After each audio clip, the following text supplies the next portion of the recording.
right here, Paradox Diaries 9.1. So let's get going back to the beginning with the good old gyroscope. That is a good one, and it's going to be a good one tonight. So let me give you an overview of what I'm going to do. First of all, I'm going to do a quick version of cliffhanger on the wall. I've got some spots here, and this is for reference for analysis later on. I'm going to show you what I look like cold, and then I'm going to shake for 20 minutes or so, a long time. And then I'm going to show you what it looks like when I've managed to return sort of I basically neutralized my nervous system, turned everything down, and I get to like a liquid-like state. If you want to look it up, it's something like thixotropic grooming. But I'm going to actually demonstrate it tonight. But before I do, I want to mention a couple things. In the background is the Paradox engine, and that is the thing I'm using to randomize my daily experience. I'm going to take a standard routine tonight, and I'm doing my shoulder. I'm going to actually do the neck adjacent sequence, so it's going to add neck isometrics, and then I'm going to do all my shoulder work. It's neck adjacent because I don't do much direct stretching on the neck, but I do work with the neck. So I'm going to do a couple of things tonight, and one of them, of course, is going back to the basics, the gyroscope. That is a bridge metaphor because I just bootstrapped a little living system. This poor thing doesn't have any way to feed itself, but we do. So let's go ahead and do the Paradox Diary activity. I'm going to need a timer, and I'm going to make sure this is out of the way. Oh, one extra thing, I mentioned the Paradox engine. So the sequence tonight, and I use a standard programming model tonight, so this is the random sequence. Engage, other, MU, network, coordinate, liquid, inhabit, MU. I love that last one. Those last three. Coordinate, liquid, inhabit, MU. That's just, I laughed when that rolled. So that's a great thing. Now let me tell you what I'm actually doing here. I've got something like, let's see, 12 and 10, so 22 words in two different groups, and MU is repeated in both of them. And what I'm doing is I'm just randomly putting those things together because each of those words has a different number of associations. So I might get something like MU and Egregore, or whatever the heck that means, or xenobiotics and self. So those are just, then I'll just let that sort of rattle through my brain. And what I'm basically doing is I'm having my implicit brain randomly search itself, looking for these concepts and trying to make sense of it. And in doing that, it's going to possibly be able to compress and simplify and clean up cruft and so on. So there's actually a mechanical reason for why I'm doing this. And I have to say, it's working great. Now, the words aren't the important thing. You can have whatever words you want, but just take some words, try to figure out some kind of weird system, throw them together, and the randomness is going to give you something. Speaking of randomness, time to show. Oh, no, I apologize. So again, I'm going to go into cliffhanger. I've got these marks here. So I'll be in the cliffhanger about the same.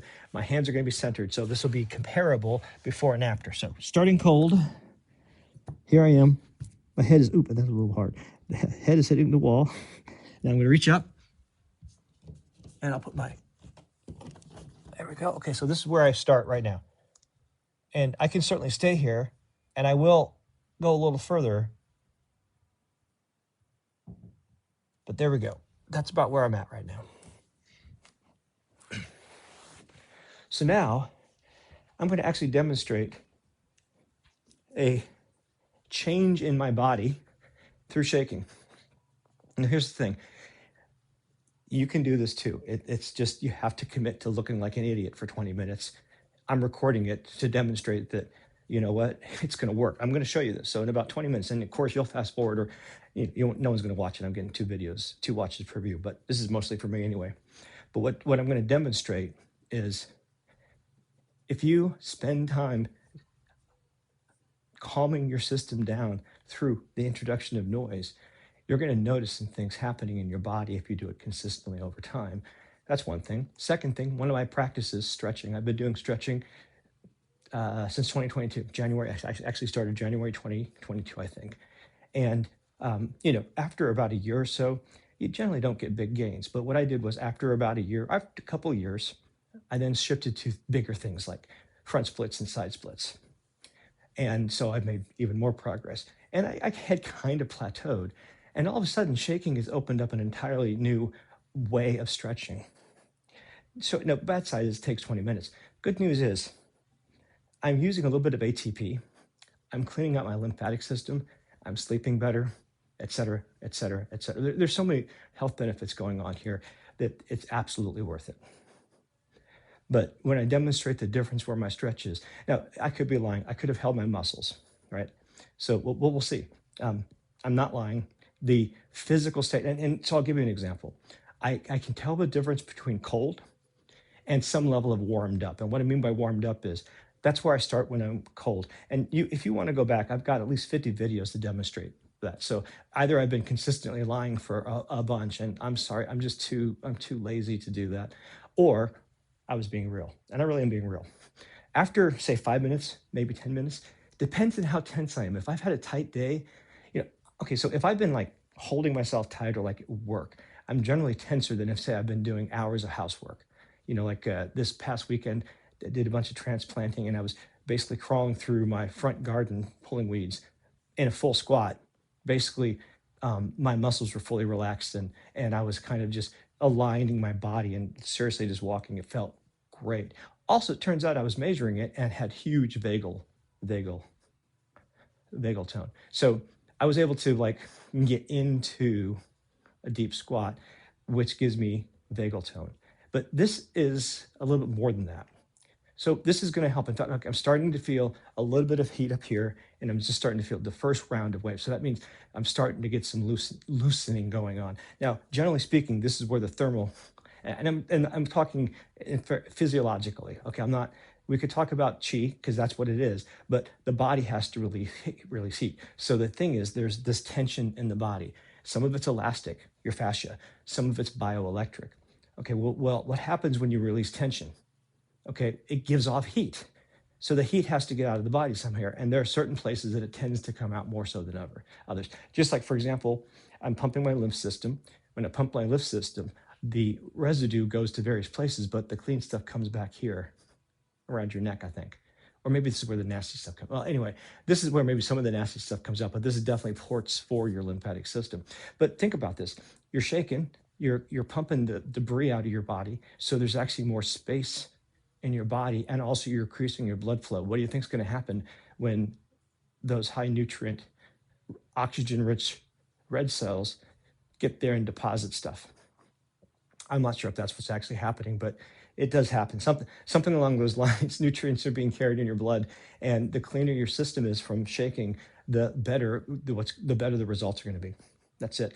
Also, I'm going to help with restoring the dielectric nature of my collagen through this, and in doing that, that's going to basically cause my body to require less energy. So what I'm really doing is I have the same capacity, but I'm lowering my base energy usage, i.e. the base noise. And here's an interesting side effect.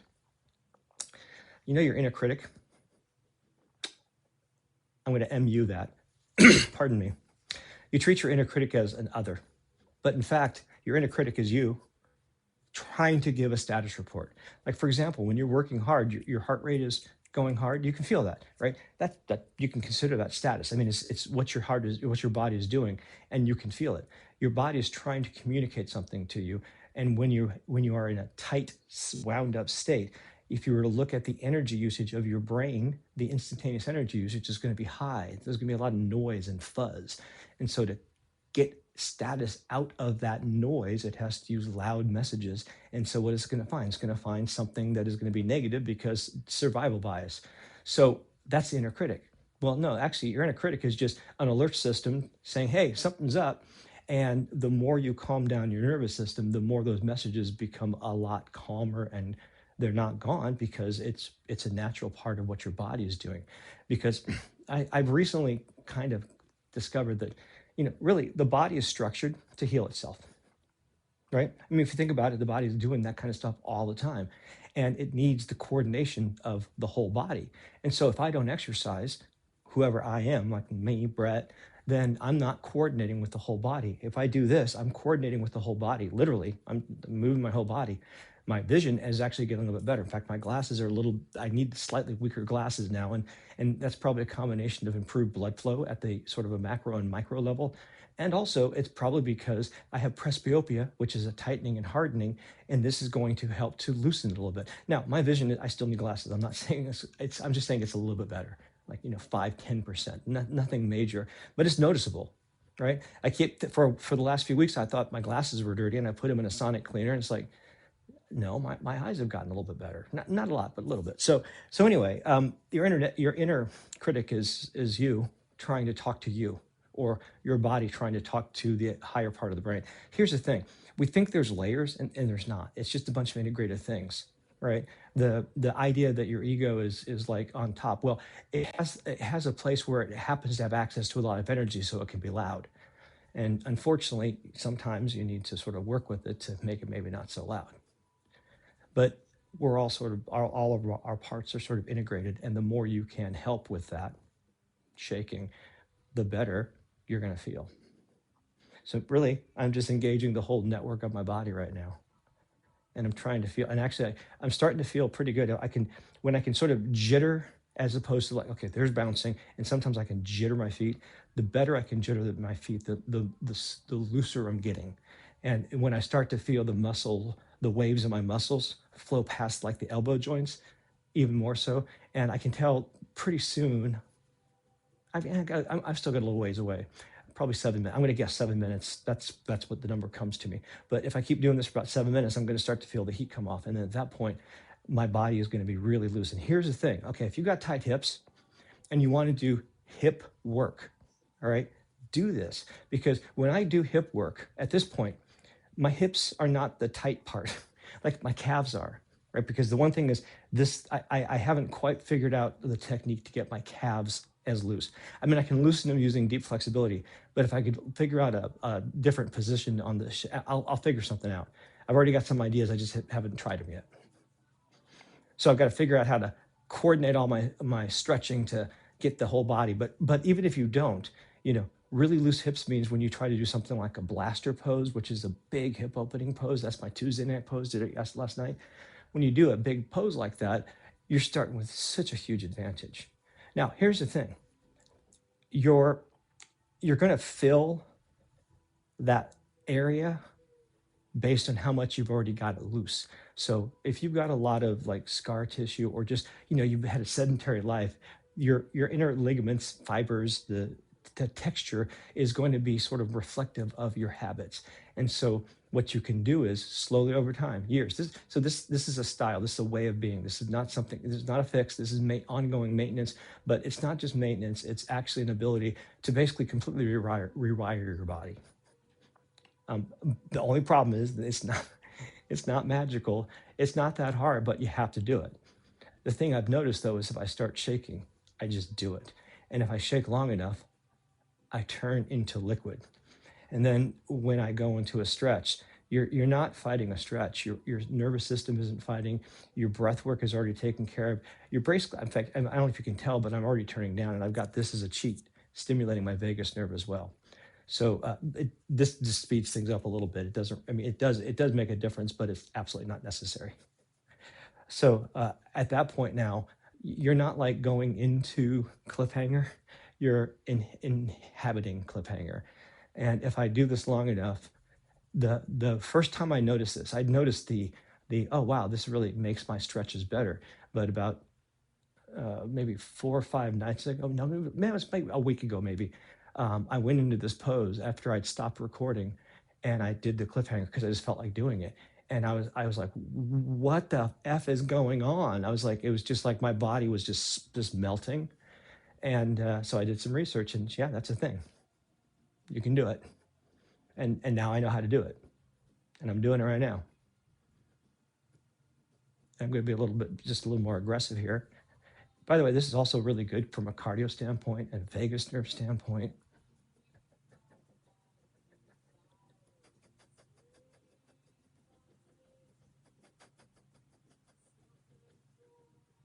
So let's talk the verbs just to distract for a second. So the somatic system at the base is what I'm doing, shake. And honestly, just shake. If you want to do anything else, that's great, but just shake. Now, the next thing to do is breathe, 5 breaths a minute, coherent breathing. Just if you do that, You can do that all day long. And if you do it enough and habituate it, you're going to find that you have a lot more calmness. It doesn't fix anything. It just turns things down a little bit. And all of a sudden you might notice that, oh, hey, I'm about to get mad. You notice that once, all of a sudden, ho, ho. So if you shake, you're going to turn your nervous system down. And speaking of which, I got to shake my feet here. You're going to turn your nervous system down, and all of a sudden, you can start to notice things a little sooner. And then if you notice them sooner, you don't get as irritated. If you don't get as irritated, you don't use as much electricity and energy and so on in your body. So there's not as much noise to clean up the next day. And so you shake. You see the point here? This is a very virtuous cycle. So you're basically using your conscious intention to coordinate the entire body into cleaning itself up and making you ready for sleep and so on. You're basically saying MU to whatever was going on today. I mean, it went on, right? So here's the thing, I want to be clear. First of all, this is going to make it easier to do stuff, but you still have to do stuff. In fact, you have to do this. So that's one thing. But I completely lost my train of thought. So that means it's really starting to work. Whew, yeah. Here we go. Hold on.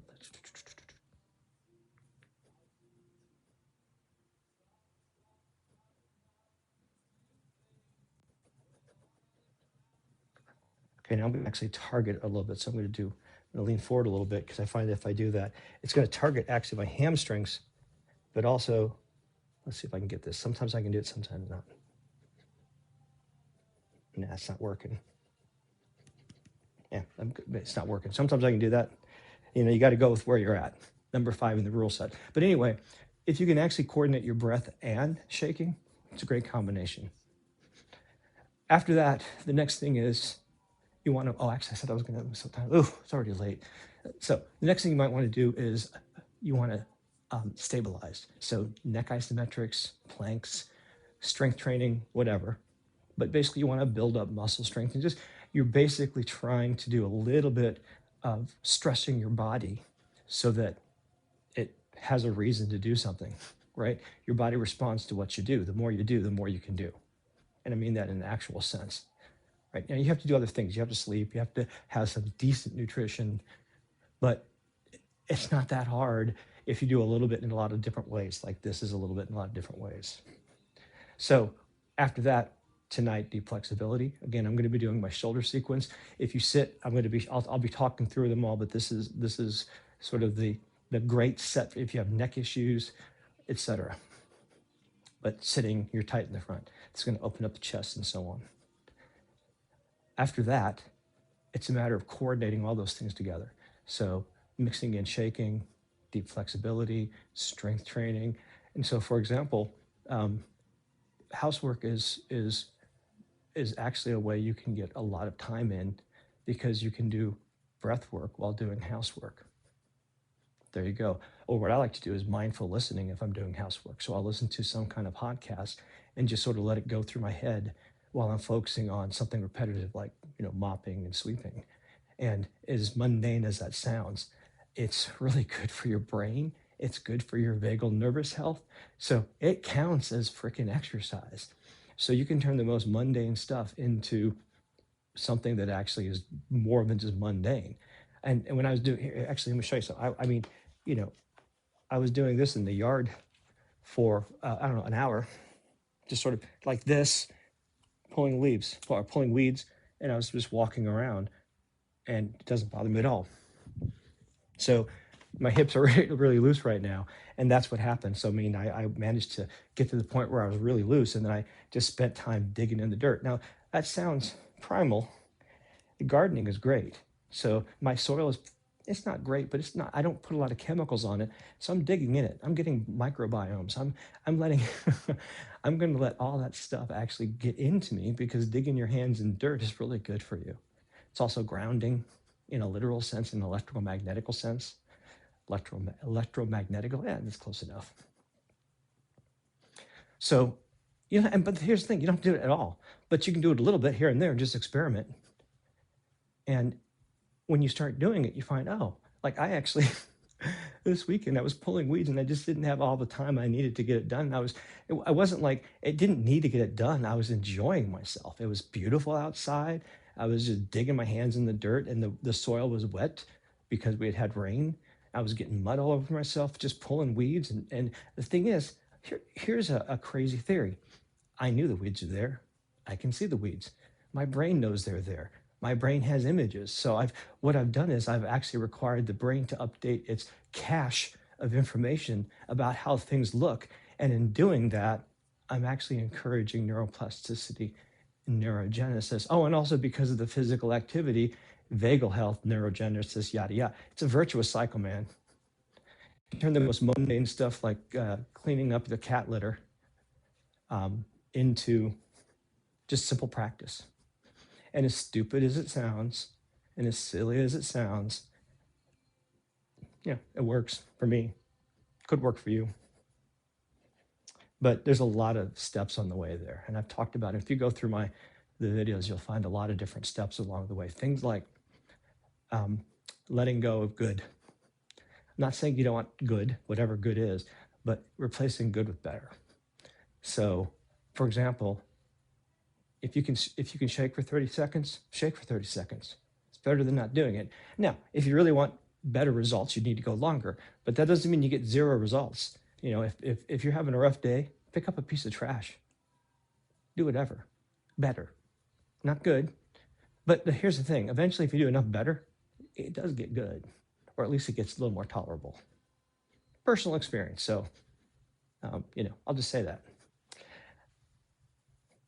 So after you started coordinating the first two, the last two, the bottom, the first two layers, next I have engage. Pardon me, engage, and that's sort of a code word for me for thinking about Tai Chi, and the practice of Tai Chi, the practice of martial arts.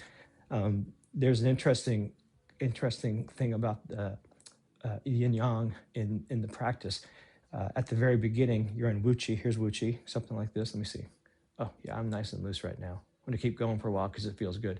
So here's Wu Chi, say, no separation of yin from yang. This is the singularity. And then all of a sudden, noise, awareness, something's coming at me, and I engage. Ooh, this is nice and smooth right now. Take in the incoming force. Engage the fascia. So now I'm networking with the other. I pull them. They don't like that. They say, MU, no, I'm not going to let you pull me. They pull back. And like liquid, I coordinate and say, yeah, you want to go back? Back you shall go. So that's engage. Inhabit, not inhibit. I've made that mistake a few times. Though, frankly, all of these 9 things, so let me finish that and then I'll talk about mirrors. But all these 9 things, the next one is inhabit. And that's really just combining everything you're doing, like using, for example, I use Tai Chi when I'm doing the dishes. I'll go into horse rider stance, let my sacrum go to my heels, and then I'm cleaning the dishes or put them in the dishwasher or whatever. It's trivial, but the more you do that, the more your body gets used to doing different things. So you use your body, it gets better at being used. Yes, even for that. And then the final one actually is withdraw.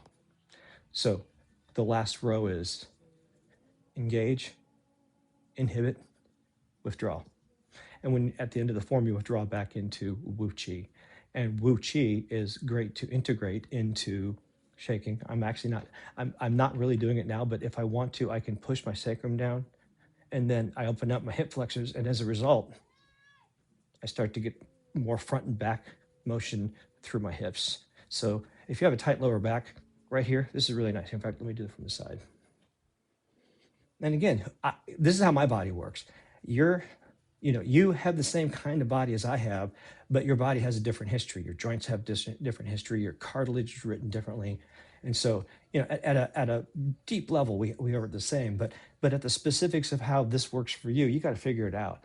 The first thing you got to do is try.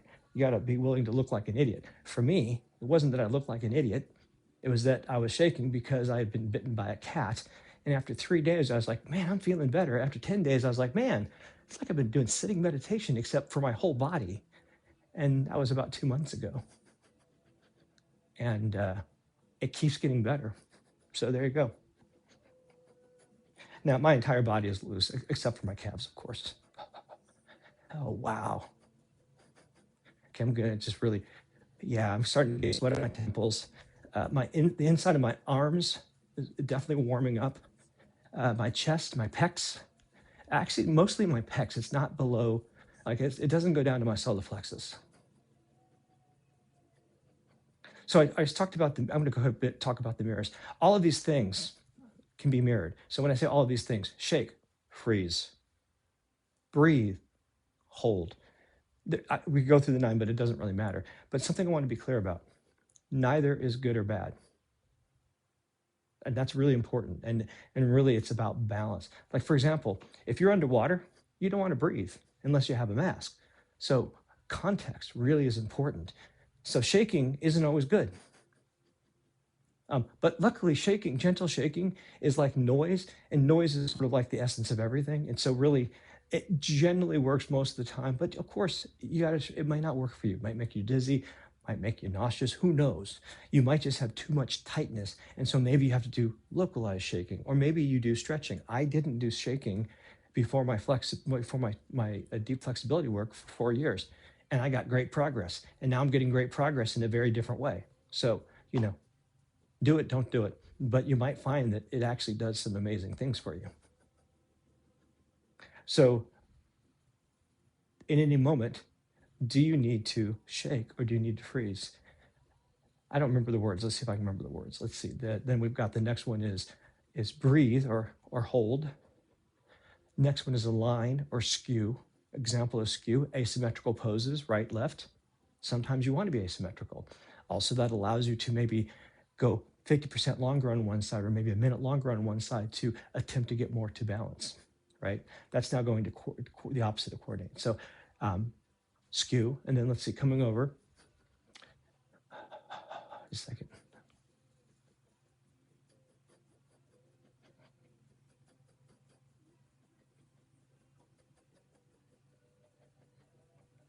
So stabilize, destabilize. So maybe I just want to melt, collapse, expand, compress, right? If there's a tiger, you might want to be really small and not make a lot of noise, right? Again, context matters. However, much like antimatter and matter, generally speaking, the side that I refer to most works, not because it's better or not, but because by observation I've been doing it and it's stuck. So right now it seems to be the right thing. But for 30 years I had freeze, right? And it was a survival response to a realization. And as a result of that, I was frozen and I mean that in an actual sort of physiological sense and a mental sense. And after breaking that, now I have the option to freeze or not freeze. And really, that's the big thing. Can you take long enough to observe what you're doing to determine if maybe right now it is time to freeze, or maybe it is time to expand? Now, I'm really loose. It's the problem, honestly. I think there must be some dopamine stuff going on, or maybe it's just the fact that, this just relaxes the entire body, even though I'm using a lot of energy. I'll get both high frequency and low frequency on my HRV. I'm not taking the HRV for a while because I got all the data I need. But wow, I'm really loose in my upper body and my hips. And I'm going to demonstrate that. Okay, so for this pose, I'm going to go ahead and jump into the pose. First of all, my hands are slippery. For this pose, especially where I'm at, I definitely need my hands to be a little bit less slippery. So I'm going to have some water.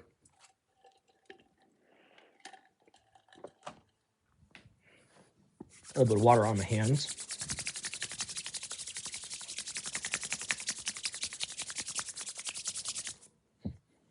Okay, now the reason I'm doing this is when you're deep in this pose and your muscles are really engaged, if your hands slip, it can actually inflict a reflex response. And so you don't want that, because as soon as you do, if you're deep in a pose and you stutter a little bit, it's not good. It's gonna mostly be bothersome. You can't hurt yourself. Hey, Mr. Kitty, I need your space. I'm gonna move you. Come here. Go this way. Actually, come here. No one's watching this video. I can give you a few pets. course, let's see. My hands are going to be slippery again. Okay, here we go. I just brushed my teeth. As disgusting as that might seem, like I don't care about looking like an idiot. I'd rather be safe than not spit in my hands. Okay, here we go. Now, this time, let's see if I don't bang my head quite as much. Okay. Gonna reach up and reach up. And that's about the same. Here we go. And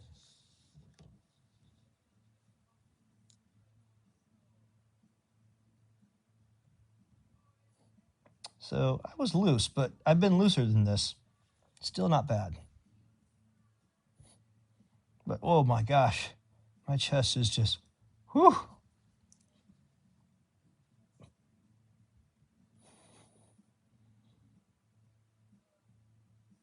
I'm not gonna, I should have set a timer, but I'm not gonna time it. I'll just go until I feel like going out. So here I am. This is about full extension, typically, without shaking, I think. Okay, I'm gonna go ahead and push a little bit, just a touch. Whew.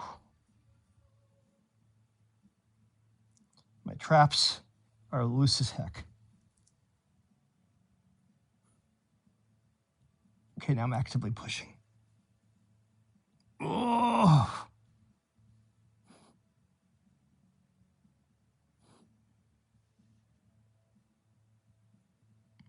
Again, come out. Oh, see, wow. And that was, what, a minute? Maybe 2 minutes? I mean, if I really wanted to extend myself, I could do that, but whew, even that's intense. Okay, so the next thing, that's a good one for your shoulders. And again, remember, this is neck adjacent. Oh, man. Okay, the next one I'm going to do is I'm going to, on the ground, I'm going to cross my hands. Now, when I'm doing this, I'm going to have my chin on my arm. It's awkward. It gets better, but it takes a while to do it. With this pose, however, and this pose, I don't think I'm going to fall asleep right now, though I could, but it eventually gets quite comfortable. And so you will fall asleep if you do enough. I'm just going to do 3 minutes. Normally I would do 5, but since I'm so warmed up, that is way overkill. Okay, I'm going to go ahead and just go a bit of an angle so I have room for my feet. Oh. Cross my elbows. Start the timer. Now, even this is amazing. Oh, Jesus. I mean, this is insane where I'm starting.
All right, other side, asymmetrical, skew.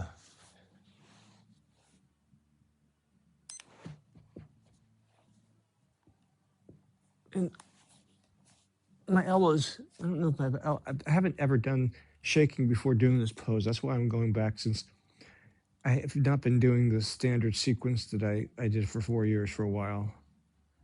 And so I'm applying old known stuff in a new context and discovering a whole new, just a whole new area to stretch and expand in.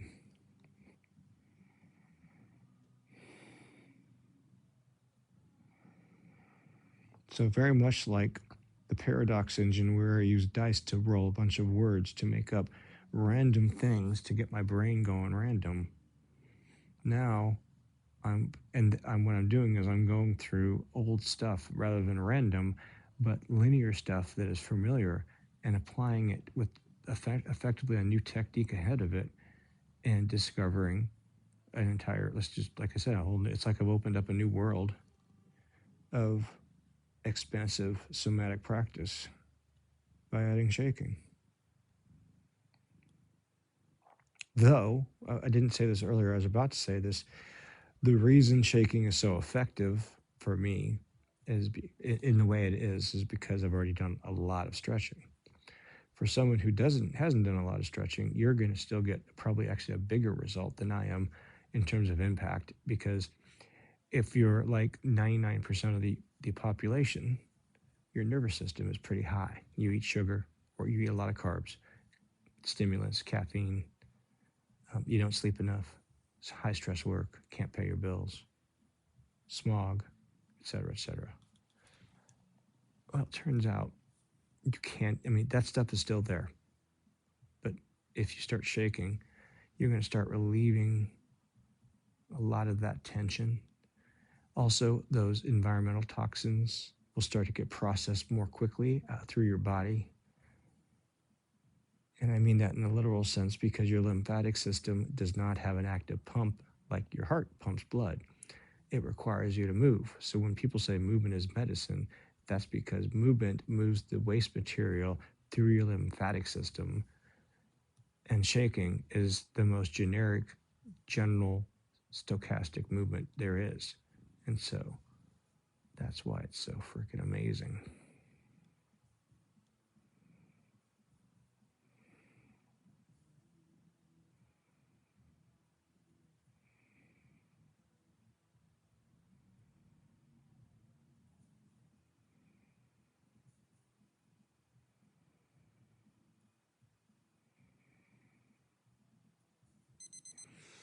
Okay, here we go. Ooh. So if I were to take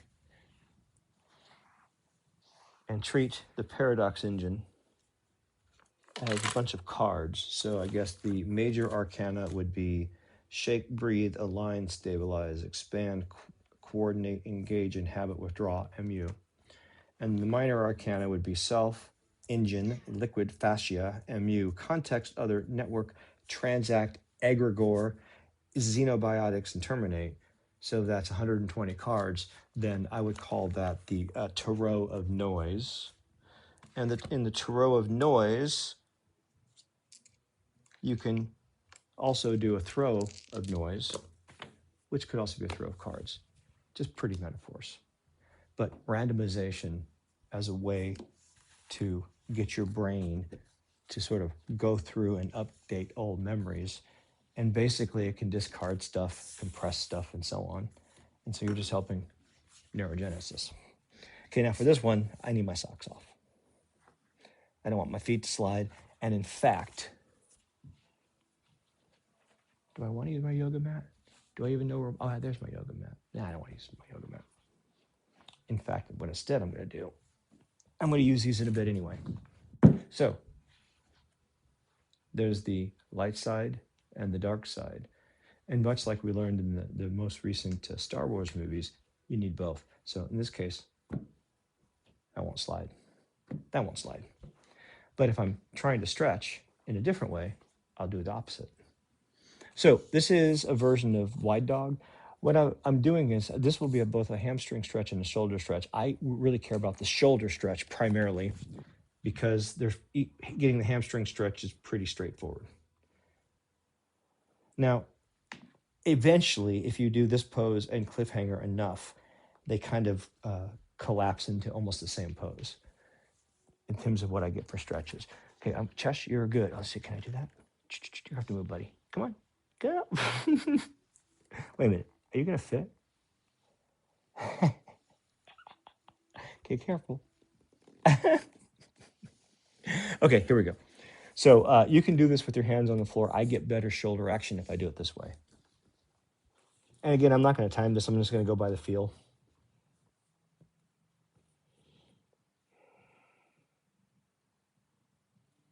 Now, if you're getting started, I strongly encourage you to do timing. I have a little tightness in my back, so I have a different kind of goal than time. And I mean, I could always get myself more stretched, but sometimes I'm just trying to relieve some local tension from, like, maybe I sat funny or something like that.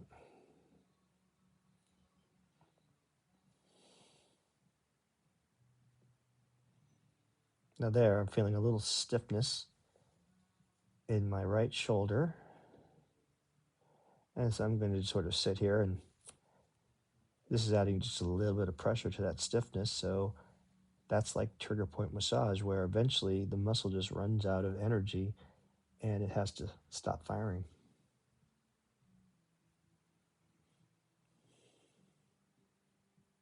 So something this does for me is, in addition to symptom management, it actually makes me not have pain day to day. So I used to have daily pain. I don't. If I have pain, it's because I've done something. Like my heel has been bothering me for a while. It's finally, I don't want to jinx myself. It's finally on the mend. I've been changing what shoes I've been wearing and trying a couple of different other things to sort of give it some protection. So I think that's working. We'll see.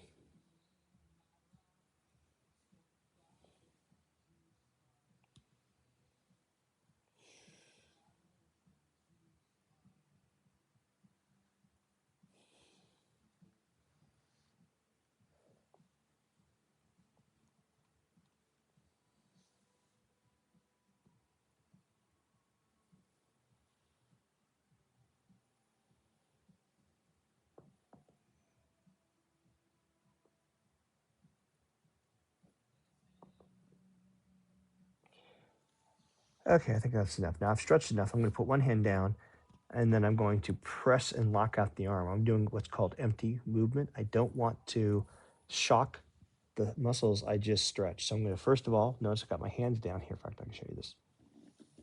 Notice I'm not moving the part of my body I just stretched. So I'm being very careful on isolating. I don't want to network at this point. All right, I'm going to bring my feet in, bend my knees, hand, knee, press. I'm holding here. So again, notice my back is not moving. And there you go. Now, I could have stood up faster, but I stand up slowly because if you're deep in a pose, the best thing you can do is come out just a touch at the end and then wait, because you've just put yourself in a lot of discomfort. Your vagus nerve system, your vagus system is your parasympathetic nervous system wants to just inject some help. So as soon as it sees an opening, it's like, whew. If you only come out a little bit, that still happens. And so what happens is, instead of shocking your nervous system, you kind of like cool it off. It's like a cool breeze cooling off a warm engine. And then you wait, and then you come out slowly. And that allows you're basically integrating without any kind of shock to your system. And it makes a huge difference. Now, I've only recently discovered that's what I was doing. I've been doing it for years, because if I didn't do it, it hurt. Right. So there you go. My original reason was just pain avoidance. And now it is deliberate manipulation, because I now know how the body works. And so over time, I've learned some tricks like that. That's a big trick. If you can get yourself into a good deal of discomfort for like 2 to 5 minutes and breathe through it, that's huge training for your brain, huge freaking training. And once you start doing that on a regular basis, it builds. It does. I can still be an a-hole, but now that's more of a decision often. At least I tell myself that. I might be full of it. I often am. All right, I'm going to just, because I've got my hips so loose, I'm going to do pancake. Let's see where I'm at tonight. Actually, wait. Can I do it? I might be able to do it. I'm going to try. I'm going to try actual side splits instead of pancake. Let's see, I want this side. Yeah, I think tonight's going to be this side. Okay. And Chesh, sir, you are truly amazing at your ability to fill the space. There we go. Kitties are the ultimate at inhabiting. Okay, now the difference between pancake and side split. When I sit on my bottom and I spread my legs, that's pancake. And it's primarily working on the groin. So it's here. I'm going to work on the underside of the legs by starting up and having my heels spread out. You can also do this with your foot turned in. It's a very different thing. Proceed with caution.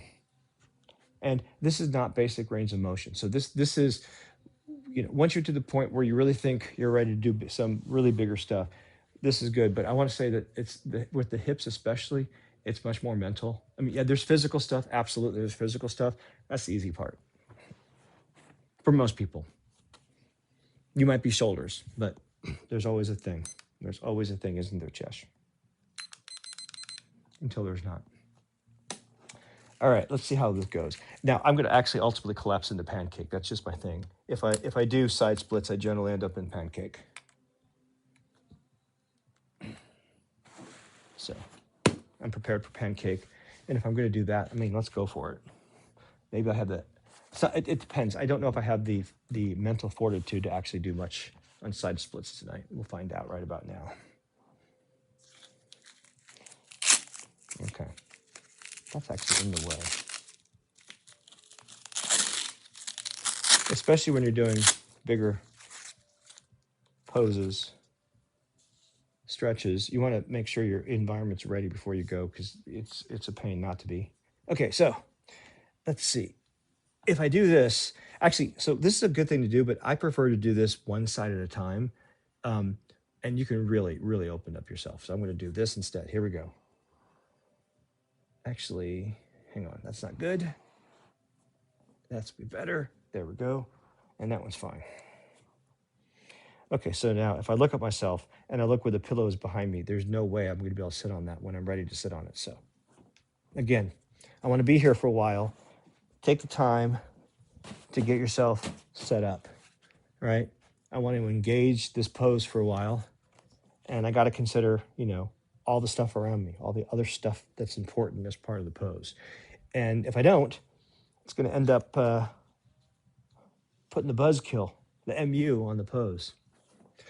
Once I have all the stuff, I can start to coordinate or bring all the stuff together and see what happens.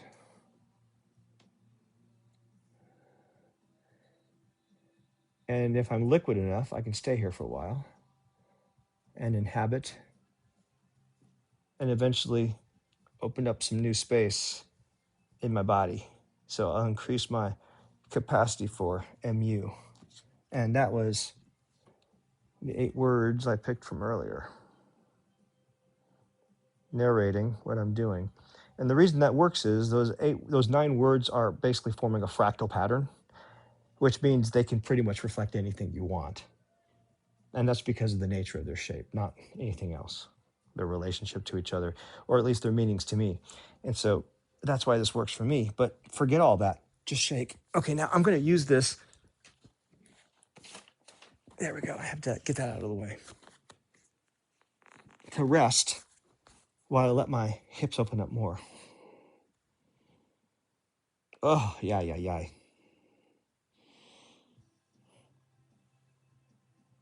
Too much. I need to come back. There we go. I think I'm ready for these.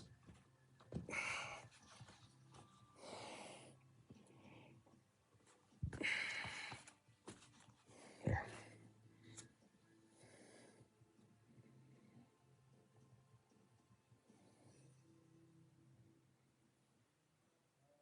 Wow, shaggy.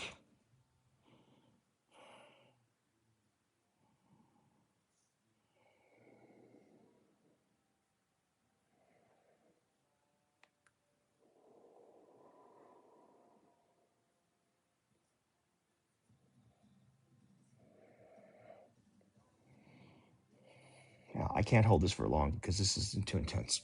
So that's why I'm going to come out a little bit. And then I'm going to go back into pancake.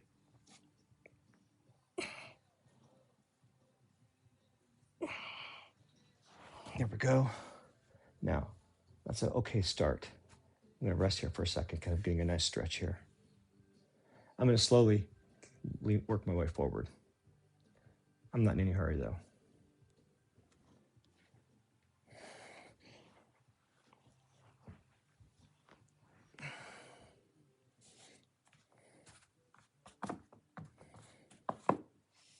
Okay. Push this away so I have a chance of measuring this angle. I'm curious where I'm getting to these days. Okay, now interestingly, because I've got my bum raised, it's putting a little pressure on my heel. So I'm going to go ahead and forego this pillow. It's going to take a little effort to do that, though, because I got my legs pretty stretched.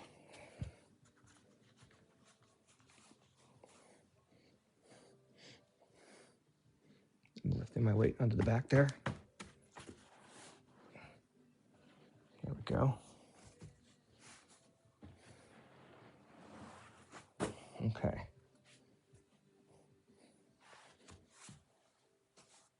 That's better.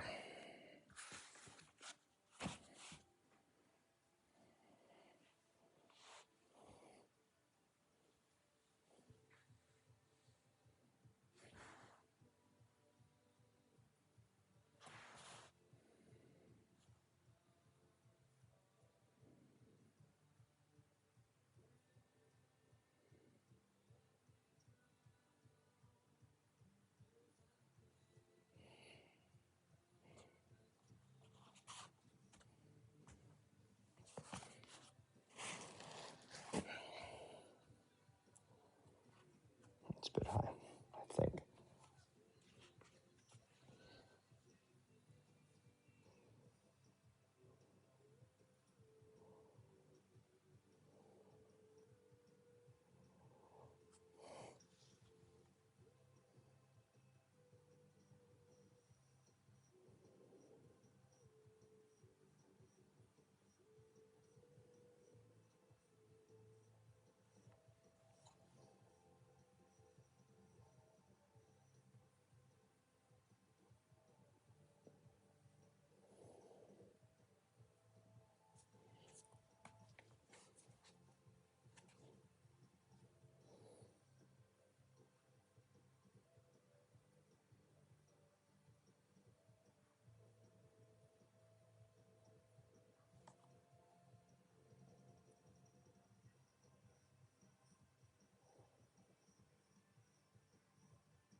Okay. Against my better judgment, no, that's not true. We'll go ahead and do a round of PNF. Actual, well, not actual, but strong PNF, let's say. So.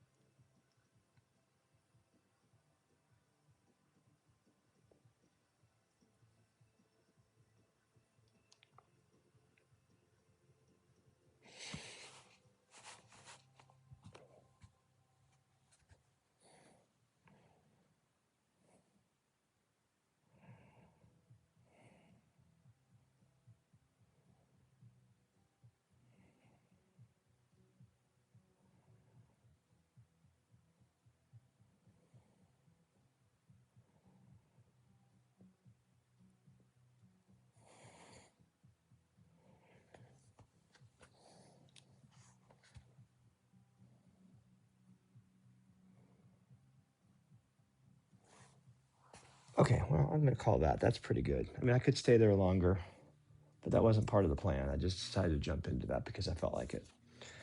Okay, that was probably, 3-4 minutes, not very long, but still very effective. So notice I'm lifting my my bum, and I'm pulling myself back a little bit to bring my legs together because I've really stretched them quite a bit. And I mean, I can use them, but I've just found it's better if I don't. Also, guess what? This is practice in wet noodle. So I can use the safety protocol as a way to practice not using my muscles, which is something that's really handy to be able to do. Now it's fine. Same thing with this side. Bring it back into the middle or whatever, neutral. Also, I can feel where I'm like tender a little bit doing that. If you are tight, like if you're doing maybe neck rolls, or that might be dangerous, but if you're twisting your hip and you find a tight spot, if you go really, really slow, you often can go through it without any pain. And in fact, by doing that, the stimulation will help loosen it. So if you keep slowly going through a tight spot, you're going to basically slowly loosen it up. But you have to be slow and patient. And that's the problem. Because if you are not patient, you'll exacerbate the situation. I'm moving very slow because my body is very stressed right now. Come here, where you at, buddy? Momentarily, I'm going to finish the sandwich that I started taking a bite out of at the beginning. That is, I'm going to do a little more shaking. And, I've got some residual, like, I'm fine, but if I do just a little bit of shaking, it'll sort of move everything that, because if you think about it, I'm really squeezing my muscles. So you got to imagine that, like wringing a towel, I probably loosen debris, like I mean, the deeper you get, or even if not deeper, stuff gets sort of stuck in there. And so I've loosened it up, and now I'm going to go ahead and sweep the floor. This is maintenance on the body. It's more than maintenance, but, well, actually, in fact, if you think about it, more than maintenance. So here's an interesting study. They had two groups of house cleaners. To one group, they gave them diet and exercise information. I might be misquoting this, but I think this is about right.